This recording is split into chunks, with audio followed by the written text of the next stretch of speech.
ವೀಕ್ಷಕರೇ, welcome to my channel. ಮದ್ದೂರಿನಲ್ಲಿ ಗಣೇಶ ಮೆರವಣಿಗೆ ವೇಳೆ ಕಲ್ಲು ತೂರಾಟ ದುರ್ಘಟನೆ ಮಾಸುವ ಮುನ್ನವೇ ಹಾಸನದಲ್ಲಿ ಮತ್ತೊಂದು ದುರಂತ ನಡೆದಿದೆ. ಹಾಸನ ತಾಲೂಕಿನ ಮೊಸಳೆ ಹೊಸಹಳ್ಳಿ ಗ್ರಾಮದಲ್ಲಿ ಗಣೇಶ ಮೂರ್ತಿ ವಿಸರ್ಜನೆ ಮೆರವಣಿಗೆ ಸಂದರ್ಭದಲ್ಲಿ ಟ್ರಕ್ ಹರಿದು ಭೀಕರ ದುರಂತ ಸಂಭವಿಸಿದೆ. ಅಪಘಾತದಲ್ಲಿ 9 ಜನ ಸಾವನ್ನಪ್ಪಿದ್ದಾರೆ. ಈ ಬಗ್ಗೆ ಇದೀಗ ಪ್ರಧಾನಿ ನರೇಂದ್ರ ಮೋದಿ ಟ್ವೀಟ್ ಮೂಲಕ ಪ್ರತಿಕ್ರಿಯಿಸಿ ಪರಿಹಾರ ಘೋಷಣೆ ಮಾಡಿದ್ದಾರೆ. ಹಾಸನದಲ್ಲಿ ಸಂಭವಿಸಿದ ದುರಂತ ಹೃದಯ ವಿದ್ರಾವಕವಾಗಿದೆ. ಈ ದುಃಖದ ಸಮಯದಲ್ಲಿ ನನ್ನ ಆಲೋಚನೆಗಳು ಮೃತರ ಕುಟುಂಬಗಳೊಂದಿಗೆ ಇವೆ. ಗಾಯಗೊಂಡವರು ಶೀಘ್ರವೇ ಚೇತರಿಸಿಕೊಳ್ಳಲಿ ಎಂಬುದು ನನ್ನ ಆಶಯ.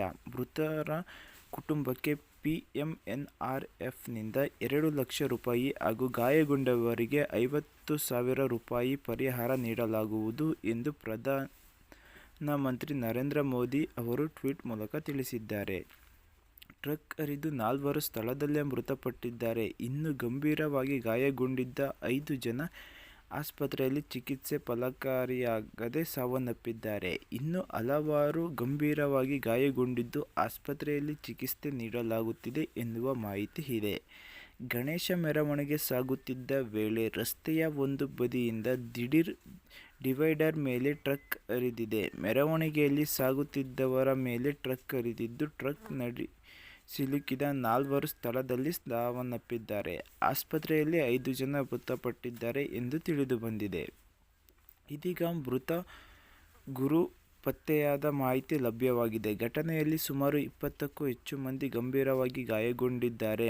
ಮೃತರಲ್ಲಿ 5 ಹೊಸಹಳ್ಳಿ ಗ್ರಾಮದ ಸರ್ಕಾರಿ ಇಂಜಿನಿಯರಿಂಗ್ ಕಾಲೇಜು ವಿದ್ಯಾರ್ಥಿಗಳು ಆಗಿದ್ದಾರೆ ಎನ್ನುವ ಮಾಹಿತಿ ಲಭ್ಯವಾಗಿದೆ.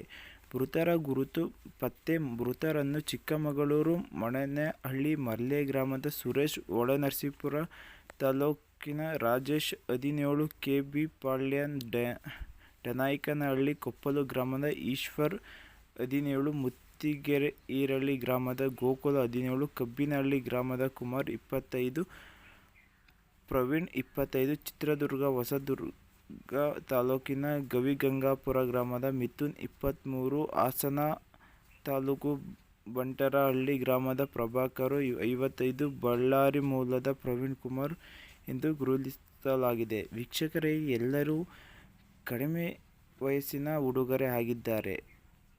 ಘಟನೆಯಲ್ಲಿ ಗಂಭೀರವಾಗಿ ಗಾಯಗೊಂಡಿದ್ದ 5 ಚಿಕಿತ್ಸೆ ಫಲಕಾರಿಯಾಗದೆ ಆಸ್ಪತ್ರೆಯಲ್ಲಿ ಮೃತಪಟ್ಟಿದ್ದಾರೆ. ಇನ್ನು ಮೃತದೇಹಗಳನ್ನು ಏಮ್ಸ್ ಆಸ್ಪತ್ರೆ ಶವಾಗಾರದಲ್ಲಿ ಇರಿಸಲಾಗಿದ್ದು, ಇಂದು ಸೆಪ್ಟೆಂಬರ್ 13 ಮರಣೋತ್ತರ ಪರೀಕ್ಷೆ ನಡೆಯಲಿದೆ ಎನ್ನುವ ಮಾಹಿತಿ ಲಭ್ಯವಾಗಿದೆ. ಈಗಾಗಲೇ ಮೃತರ ಕುಟುಂಬಕ್ಕೆ ರಾಜ್ಯ ಸರ್ಕಾರದಿಂದ ತಲಾ 5 ಲಕ್ಷ ರೂಪಾಯಿ ಪರಿಹಾರ ಘೋಷಣೆ ಮಾಡಲಾಗಿದೆ. ಸಿಎಂ ಸಿದ್ದರಾಮಯ್ಯ ಅವರು ಪರಿಹಾರ ಘೋಷಣೆ ಮಾಡಿದ್ದಾರೆ. ಗಣೇಶ ವಿಸರ್ಜನೆ ಮೆರವಣಿಗೆ ವೇಳೆ ಟ್ರಕ್ ಹರಿದು ಈ ದುರಂತ ಸಂಭವಿಸಿದೆ. ಇತ್ತೀಚೆಗಷ್ಟೇ ಮಂಡ್ಯ ಜಿಲ್ಲೆ ಮದ್ದೂರಿನಲ್ಲಿ ಗಣೇಶ ವಿಸರ್ಜನೆ ಮೆರವಣಿಗೆ ವೇಳೆ ಕಲ್ಲು ತೂರಾಟ ನಡೆದಿದ್ದು, ಈ ಘಟನೆ ಮಾಸುವ ಮುನ್ನವೇ ಹಾಸನದಲ್ಲಿ ಈ ಭೀಕರ ದುರಂತ ನಡೆದಿದೆ. ಇನ್ನು ಮಕ್ಕಳನ್ನು ಕಳೆದುಕೊಂಡ ಕುಟುಂಬಸ್ಥರು ಆಕ್ರಂದ ಮುಗಿಲು